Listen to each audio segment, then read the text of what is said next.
तयाही वरी विपाये, प्रेमळू संवादिया होय, ते गोडीसी आहे कांटाळे मग. मग प्रेमाच्या गोष्टी करत असताना कंटाळा येत नाही. प्रेमळ संवाद करताना कंटाळा कसा येईल? कारण त्या ठिकाणी उल्हास आहे, आनंद आहे. जिथे प्रेम आहे तिथे परमात्मा आहे. म्हणून ती गोडीसी आहे कंटाळे मग. त्यातच खरी गोडी आहे. मग ते गोडी घेण्यामध्ये कंटाळा कसा येईल? म्हणून गा पंडुसुता, तू प्रिय आणि तूची श्रोता, वरी प्रियाची वार्ता प्रसंगी आली. म्हणूनच हे अर्जुना, तूच आवडता भक्त आणि प्रिय श्रोता आहेस, आणि या प्रसंगाने प्रेमळाचीच गोष्ट बोलण्याचा प्रसंग आला आहे. तरी आता बोलो, भले या सुखा मिनलो, ऐसे मनत खेवी डोलो लागला देव. तरी सुद्धा सांगतोच, भक्तकथा सांगण्याच्या एका चांगल्या सुखाला प्राप्त झालो, हे फार बरे झाले. ज्ञानेश्वर महाराज सांगतात, असे म्हणता म्हणता देव डोलू लागलेले आहेत. मग म्हणे जाण तया भक्ताचे लक्षण, जया मी अंतःकरण बैसो घाली. श्रीकृष्ण म्हणाले, हे अर्जुना, त्या माझ्या भक्ताचे लक्षण जाणून घे, की ज्यांनी बसण्याकरिता मी आपले अंतःकरण रूपी आसन घातले आहे, जे स्वतः शून्य झालेले आहेत आणि त्यांची जागा मी घेतलेली आहे, ते आणि मी एका आसनावर बसलेलो आहोत. तर त्यांची लक्षणे मी तुला सांगणार आहे. अर्जुना, शांत चित्ताने तू ऐकून घे. तरी सिंधू चेनी माझे, जळचरा भय नुपजे, आणि जळचरी नुबगिजे समुद्र जैसा. अर्जुना, ज्याप्रमाणे समुद्रामध्ये कितीही जरी पाणी वाढलं तरी सागरातील राहणाऱ्या प्राण्यांना भय वाटत नाही, कारण ते पाणीच त्यांचं जीवन आहे. आणि पाणी जास्त झालं तर त्यांना कसं भय वाटणार? आणि त्या जळचरामुळे समुद्र जसा कंटाळत नाही, जे सागरातील प्राणी आहेत त्यांच्यामुळे जसा समुद्र कंटाळत नाही, त्याचप्रमाणे तेवी उन्मत्ते जयासी खंती न लगे, आणि जयाचे न्यांगे न सिने लोकू.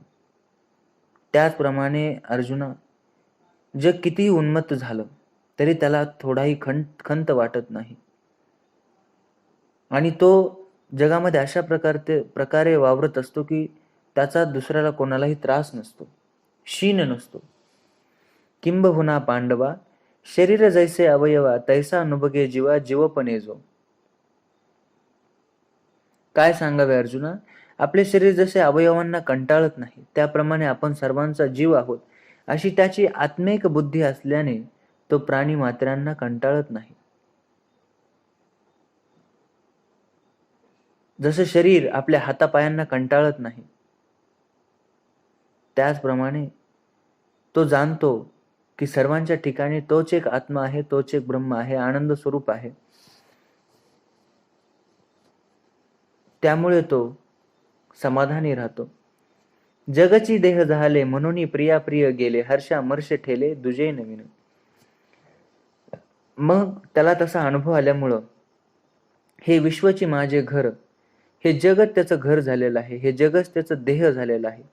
नवे नवे तोच हा जग झालेला असल्यामुळे मग त्या ठिकाणी कोण प्रिय आहे आणि कोण अप्रिय आहे हे भेद आपोआप निघून जातो.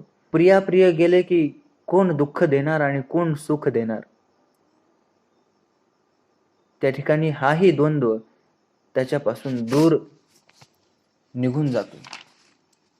ऐसा द्वंद्व निर्मुक्तू, भयोद्वेग रहितू, याही वरी भक्तू माझ्या ठाई. मग हे विश्वच मी आहे, हे जगच मी, माझा देह आहे, मी अमर आहे, हे अनुभव आल्यानंतर त्याच्याकडे कुठल्याही प्रकारचं द्वंद्व राहत नाही, कुठल्याही प्रकारचं भय, कुठल्याही प्रकारचा द्वेष त्याच्या अंतःकरणात शिल्लक राहत नाही. त्याची मन, त्याची बुद्धी हे माझ्या ठिकाणी अंतःकरणामध्ये एका आसनावर स्थिर झालेले असते. तो आत्मसुखाशी एकरूप झालेला असतो. तरी तयाचा गा मज मोह, काय सांगो तो पडिया हो, हे असो जीवे जीवो माझे नितो. त्याचा मला मोह असतो. ती आवड काय वर्णावी, तो माझाच योगाने जगतो, म्हणजे ज्याच्या जगण्यास माझ्या प्रेमाची जरुरी असते. नवे नवे तो मीच होऊन जगतो. त्याने माझ्या ठाई सर्वस्व समर्पित केलेलं असतं. तो जरी कर्म करीत असला तरी त्याला कर्मफळाची अपेक्षा नसते. अशा प्रकारे त्या भक्ताचं लक्षणे या ठिकाणी ज्ञानेश्वर महाराजांनी सांगितलेले आहेत. तर या ठिकाणी या 10 ओव्या संपलेल्या आहेत. आपण माझे शब्द शांत चित्ताने ऐकून घेतलेत त्याबद्दल मी आपल्या शतशः आभारी आहे. धन्यवाद. तयाही वरी पाये प्रेमळू संवादिया, गोडीसी आहे कांटाळे मग, मनोनी गा पंडुसुता, तू प्रियू आणि तूची श्रोता, वरी प्रियाची वार्ता प्रसंगे आली, तरी आता बोलो भले या सुखा मिनलो, ऐसे म्हणत खेवी डोलो, लागला देव मग म्हणे जान, तया भक्ताचे लक्षण, जया मी अंतकरण बैसो घाली, तरी सिंधूचे नी माझे जळचरा भय नुपजे, आणि जळचरी नुबगिजे समुद्र जैसा, तेवी उन्मत्ते जगे जयासी खंती न लगे, आणि जयाचे निअंगे नशिने लोकू, किंबहुना पांडवा शरीर जैसे अवयवा, तैसा नुबगे जीवा जीवपणे जो, जगची देह जाहले मनोनी प्रिया प्रिया प्रिय गेले, हर्षामर्ष ठेले दुजे नवीना,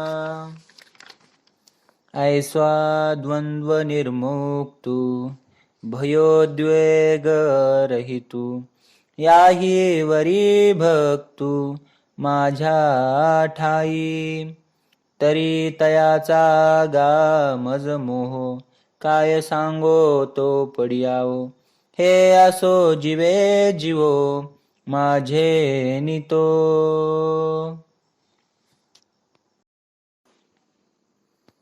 श्री अनंता मधुसूदना पद्मनाभा नारायणा, जगव्यापका जनार्दना, आनंद घना विनाशा, सकळ देवादिदेवा कृपाळवा जी केशवा, महानंदा महानुभवा सदाशिवा सहज रूपा, चक्रधरा विश्वंभरा गरुडध्वजा करुणाकरा, सहस्रपादा सहस्रकरा, श्रीरसागरा शेषनयना, कमलनयना कमलापती, कामिनी मोहना मदनमूर्ती, भवतारका धरित्या क्षिती, वामनमूर्ती त्रिविक्रमा,